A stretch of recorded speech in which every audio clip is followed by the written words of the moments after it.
Bismillahirrahmanirrahim. Assalamualaikum warahmatullahi wabarakatuh.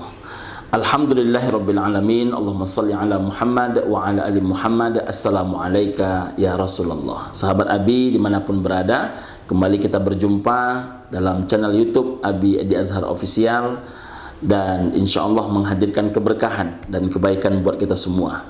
Abi akan mencoba menjawab beberapa pertanyaan yang masuk melalui WA Abi secara langsung, dan insya Allah menjadi pemberi jawaban kepada yang bertanya, dan insya Allah menambah pencerahan kepada kita semua. Pertama, sahabat Abi, masuk pertanyaan, bolehkah kita berkurban di tempat di luar tempat kita tinggal? Jawabannya adalah, dibolehkan kita berkurban selain di tempat kita tinggal apabila ada dua hal.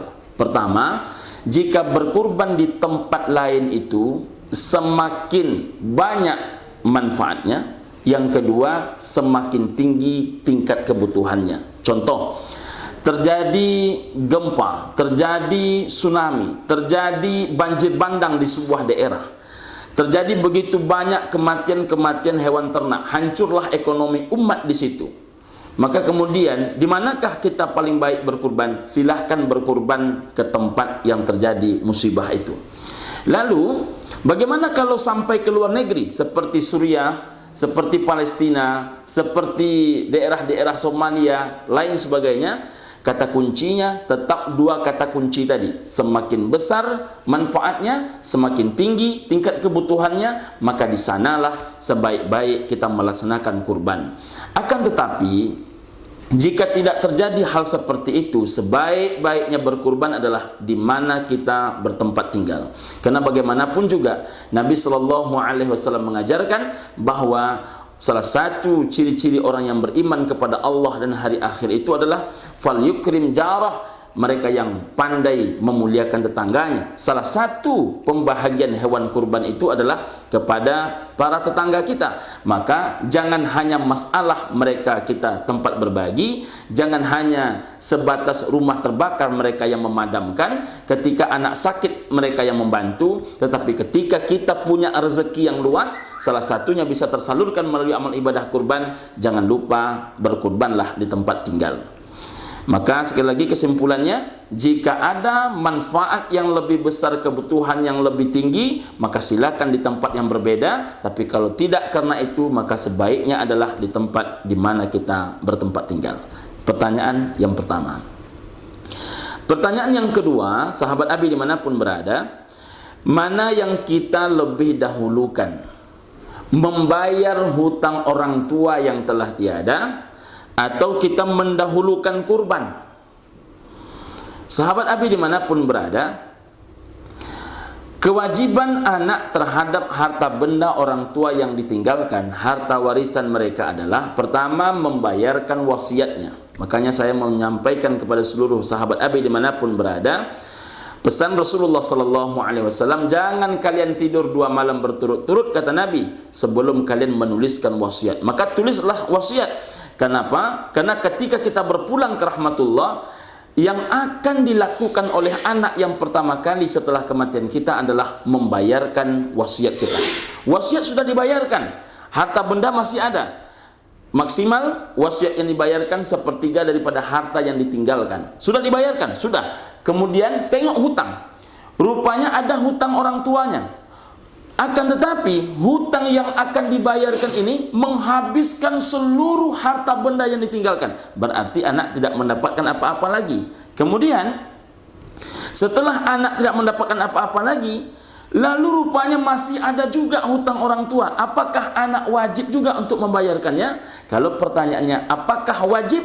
Maka hukumnya tidak wajib, karena anak tidak berkewajiban membayarkan hutang orang tuanya. Namun Nabi Shallallahu Alaihi Wasallam bersabda, Bismillahirrahmanirrahim, man hajja lil walidayhi aw qada anhuma maghruman ba'asahu Allahu yaumal qiyamah minal abrar. Kalaulah seorang anak itu, siapa dia yang menghajikan kedua orang tuanya, aw qada anhuma maghruman, atau dia membayarkan hutang-hutang kedua orang tuanya, maka ba'asahu Allahu yaumal qiyamah, nanti di hari kiamat Allah bangkitkan si anak tadi minal abrar, termasuk orang-orang yang baik. Insya Allah kita termasuk orang-orang yang baik. Maka kalau pertanyaannya, apakah sebaiknya kita bayarkan? Tentu baik untuk dibayarkan sebagai bakti seorang anak kepada kedua orang tuanya. Mudah-mudahan menjadi amal ibadah. Amin ya Allah ya Rabbal Alamin. Jadi kalau seandainya kemampuannya hanya antara membayarkan hutang orang tua dengan berkurban, maka tentu sekali lagi, kalau kewajiban bukan kewajiban, akan tetapi kalau seandainya mampu melakukan dua-duanya, maka laksanakanlah kurban, kemudian jangan lupa bayarkanlah hutang kedua orang tua kita. Tetapi ingat, kurban adalah tanggung jawab pribadi seorang hamba kepada Allah Subhanahu wa ta'ala. Yang ketiga, sahabat Abi dimanapun berada, tentang apakah hukum berkurban sebenarnya. Karena kami, Ustadz kata beliau, juga ada mendapatkan kajian bahwasanya hukum berkurban itu wajib. Sahabat Abi dimanapun berada, Nabi SAW bersabda, "Salasun hunna alayya faraid." Ada 3 macam perkara, kata Nabi SAW, kepadaku hukumnya fardu, wajib.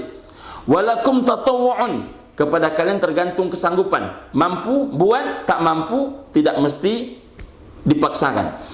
Apa dia yang 3 itu? 1 al-witru, 2 wan nahru, 3 adalah wasalatud duha.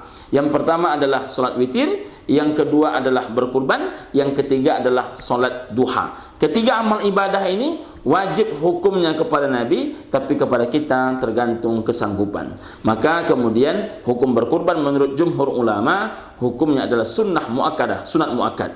Walaupun kemudian Imam Hanafi berpendapat hukum berkurban menjadi wajib bila terjadi 2 perkara. 1, sahabat Abi dimanapun berada, jika ada kesanggupan untuk makan selama 3 hari berturut-turut. Kemudian yang kedua adalah jika dia memiliki uang lain atau harta benda lain seharga kurban, maka hukumnya wajib untuk berkurban. Namun jumhur ulama sekali lagi berpendapat hukum berkurban adalah sunnah muakkadah. Yang keempat, batalkah kurban kita jika kita mencukur rambut dan memotong kuku? Bismillahirrahmanirrahim. Idza ra'aitum hilala dzulhijjah, apabila telah masuk bulan Dzulhijjah, tampak oleh kita hadirnya bulan Dzulhijjah, wa arada ahadukum ayyudhi, salah satu di antara kalian, kata Nabi sallallahu alaihi wasallam, hendak berkurban, falyumsik an sya'rih wa asfarih, hendaklah tidak memotong rambut dan tidak juga memotong kuku. Jadi 2 hal ini hukumnya adalah sunnah muakkadah, dianjurkan tetapi tidak sampai ke tingkat wajib. Jadi kalaupun misalnya dipotong rambut dan kukunya, tidaklah membatalkan amal ibadah kurban. Tapi saya menghimbau, selagi bisa mengamalkan hal-hal yang sunnah, kenapa pula ditinggalkan? Selanjutnya, mana yang kita dahulukan antara akikah atau kurban? Antara mengakikahkan anak atau kurban. Sahabat Abi dimanapun berada, ada 2 hal yang perlu diperhatikan antara mengakikahkan anak dengan kurban. 1, waktunya. Pada sesi tanya jawab sebelumnya sudah ada Abi jelaskan bahwa kalau seandainya anak itu lahir 7 hari yang lalu sekarang ada masa untuk berkurban, berlaku 2 hal yang harus kita lakukan secara hukum agama sunnah muakkadah. Mana yang lebih kita utamakan antara mengakikahkan anak dengan berkurban? Maka dahulukan mengakikahkan anak. Kenapa? Waktu yang paling afdal untuk mengakikahkan anak itu adalah fi yaumi sabi'ihi, pada hari yang ke-7.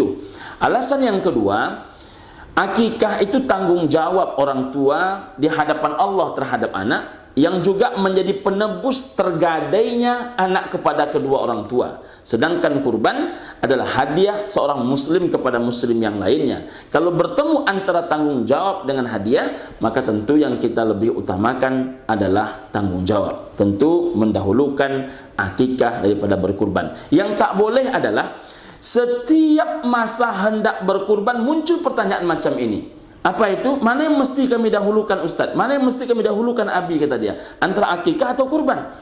Jadi seolah-olah ada keinginan sebagian orang bayar 1 lunas 2. Jadi bayar akikah lunas kurban, bayar kurban lunaslah akikah. Tidak. bayarkan. Selagi mampu dua-duanya, bayarkan dua-duanya. Tapi kalau terpaksa harus memilih, maka dahulukanlah akikah daripada berkurban. Wallahu a'lam.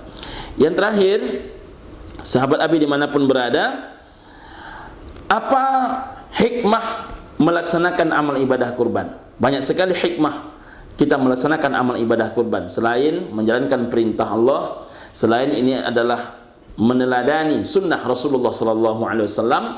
Yang ketiga, yang jarang kita bahas adalah kurban itu solusi masalah. Ketika Nabi Adam alaihissalam menyampaikan wahyu dari Allah kepada Qabil bahwasanya Qabil mesti menikahi kembaran Habil, Habil yang mesti menikahi kembarannya Qabil, Qabil tak menerima. Apa solusinya? Allah Subhanahu wa taala memerintahkan kurban. Artinya apa? Kurban itu solusi, bukan masalah. Maka dengan berkurban, kalau ada sahabat-sahabat hari ini yang susah, insya Allah dengan berkurban akan terangkatlah susahnya. Insya Allah kawan-kawan yang hari ini masih sulit ekonominya dengan masa-masa pandemi ini, mudah-mudahan ada solusi lain dari Allah Subhanahu wa taala hingga tumbuh, bertambah dan muncul mata air baru dengan rezeki-rezeki kita insya Allah. Yang terakhir, yang paling penting adalah bahwa dengan berkurban ini, sahabat Abi dimanapun berada, maka akan semakin kita buktikan rasa cinta kita kepada Allah Subhanahu wa taala. Ibrahim alaihissalam sudah mampu membuktikan, jangankan harta benda, jangankan hanya kekayaan, anak pun kalau memang itu perintah Allah, maka kata Nabi Ibrahim alaihissalam, saya pun siap untuk mengkurbankan. Allahu Akbar. Kecintaan Ibrahim alaihissalam kepada Allah Subhanahu wa taala mengalahkan cintanya kepada apapun yang ia cintai. Inilah cinta yang paling tinggi dan salah satu bisa kita teladani dengan melaksanakan ibadah kurban. Kalau Ibrahim alaihissalam mampu menyembelih anak demi bukti cinta kepada Allah, kalau ada orang hari ini mengatakan cinta kepada Allah tapi tak mampu menyembelih seekor kambing, harus ditanyakan ulang lagi, adakah kita serius mencintai Allah? Terima kasih sahabat Abi dimanapun berada. Kalau ada pertanyaan-pertanyaan lain seputar kurban atau seputar apapun, silahkan bisa kita diskusikan dan ditulis di kolom komentar agar insya Allah bisa dijadikan pembahasan pada sesi berikutnya.